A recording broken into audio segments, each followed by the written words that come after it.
nostres camps.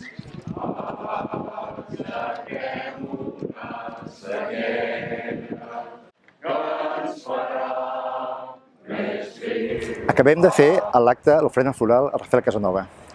L'alcalde ha fet una glosa rememorant la pèrdua de llibertats.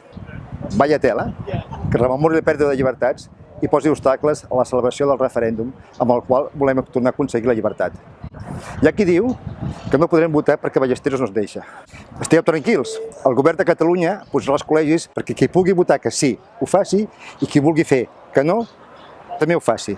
Us convido a fer un 11 de setembre desbordant d'alegria i sobretot d'aquí a l'1 d'octubre estiguem alegres i convençuts perquè contra l'alegria desfermada de la nostra convicció no hi ha res que la pugui aturar. L'1 d'octubre tots a votar. Un petó.